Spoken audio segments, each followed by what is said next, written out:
What would you do if you have the power to swap between worlds, and you discover that in this new world, your daily items can be sold at prices way higher than your own? We see a girl called Mitsuha falling off a cliff. When she wakes up, she finds herself in an open field, and she tries to recall what happened. She remembers that she was being pushed off the cliff, and we also come to know about that she lost her parents and brother in an accident. She thinks she might have passed away, but after considering what her otaku brother would say, she concludes that she can't be dead because she can feel hunger and pain, so she must be in another world. She walks for days until she meets a girl named Kali. The girl took Mitsuha to their home, but she is talking in a different language that she doesn't understand. In spite of this, she somehow manages to introduce herself, and Khalid is overjoyed to learn Mitsuha's name. The next morning, Mitsuha wakes up completely recovered. She looks around, and notices that this world is not so developed. Colette have a worry about her, but she shows her that how she is already all better. She goes with Colette to help her with collecting herbs, and as they gather the plants, she wonders that this must be how her brother felt to have a little sister wanting to protect her no matter what. Then there are wolves that appear, and Mitsuha helps Colette to get up on a tree. She distracts the wolves away, but she trips, and as the wolf jumps at her, she suddenly teleports and ends up back in her room in Japan. After seeing the rock, she understands that it wasn't a dream and quickly grabbed some weapons, including her brother's slingshot and pocket knife. She thinks about why she should go back, but thinking about Colette, she returns, and using the slingshot, she gets their attention, and using pepper and spices, she blinds the wolf and finishes it off with her knife. The other wolves run away, but Mitsuha also faints. Mitsuha appears hovering in a strange place and meets a lucky cat statue. It explains it is borrowing this form to talk to her, but says it is an advanced life form made of pure energy that goes around looking for entertainment, and it seems somehow Mitsuha have managed to take some of his power. As she was falling off the cliff, the cat decides to let her keep the powers, stating that she now has the ability to go in between worlds as long as she can imagine the exact destination, and is able to heal at very fast rate. Seeing her as his entertainment, he asks if there is anything else that she would want, and Mitsuha asks for the ability to understand other languages, which the cat grants and then leaves. When Mitsuha come to her sense, she is back at Colette's house, and she is now able to understand her. She thanks Colette for patching her wounds, and Colin is surprised to hear her talking, and Mitsuha pretends like she gains her memory back. Colette's father thanks her for protecting his daughter and pays her some gold for taking out the wolf. Thinking about her situation, she wonders what her brother would do if he has her abilities. She thinks to go back in her world, but although she was left an inheritance by her parents, it's not really enough. Thinking about how this world is less developed, she thinks about making money by bringing other goods from Earth, and selling the gold that she would make. Thinking her ability may not last long, she resolved that she needs to make enough money so she can retire in both worlds. She decides she would need 1 billion yen or $10 million to live comfortably, so she would need to save 2 billion yen to retire in both worlds. She starts wondering about the items she could sell up, like matches and lighters and even air fresheners for the toilets. As she talks with some men from the village, she learns about the lord of the area and about the king. She decides that she will need to head to the capital, but Colette overhears her conversation, and doesn't want her to leave. Mitsuha says that she has friends waiting for her in the capital, and promises to come back and visit.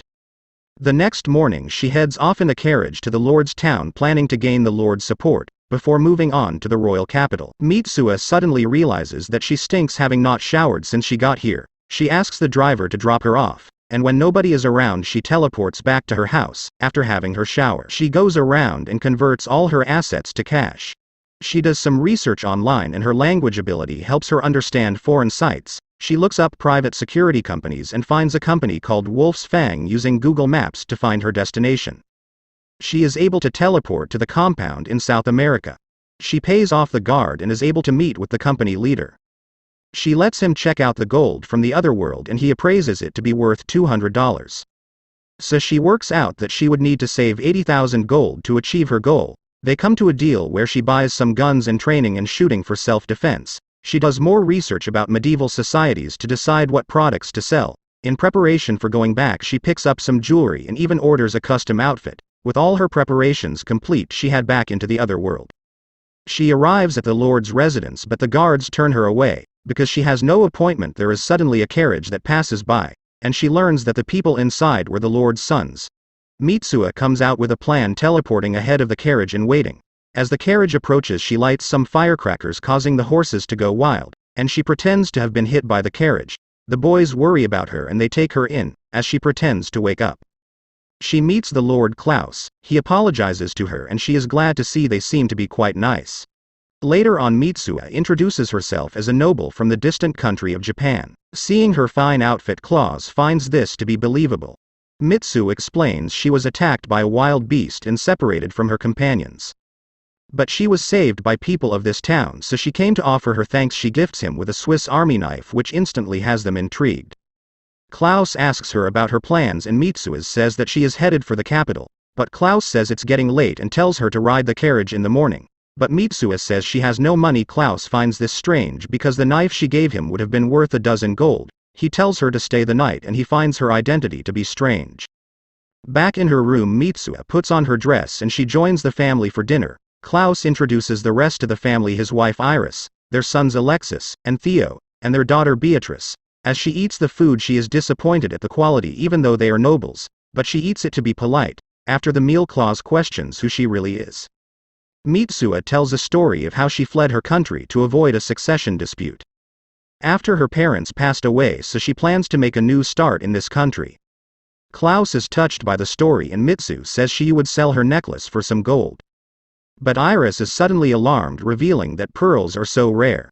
It should be impossible to have a full necklace of them. Mitsuha offers to give it to her, shocking her further, and Klaus wonders about the value of the necklace. Iris reveals it should be a national treasure, saying there is no amount of gold that could buy it. Klaus suggests putting it up for auction, but Iris also rejects the idea, saying if people found out about it, people would kill for it. Mitsu had planned on trading the necklace to gain the Lord's support and funding. She wonders if they could just take the necklace apart, causing Iris to lose it at the suggestion. Mitsuha wonders what she can do for money and insists on giving the necklace to Iris. Klaus worries about the value, but Mitsuha tells them she only wants enough gold so she can start up her own store, telling them a sob story that Iris reminds her of her own mother, and they accept the proposal. After this, Theo says that her Swiss knife was amazing and wonders if she has any other things to sell. Mitsuha takes out a foldable knife and tells him she could sell it for 1 gold, which Theo instantly agrees to. Considering the value of gold, she is able to sell it for more than 10 times what she paid for it. Beatrice wonders what kind of shop she would open, and Mitsuha tells her she would sell some cosmetics and accessories for women, but also thinks she might try selling some food. Klaus warns her that the yields on crops have been dropping, and Mitsuha surprises him with her knowledge of farming from her brother, saying crops need to be rotated or else the soil becomes too thin.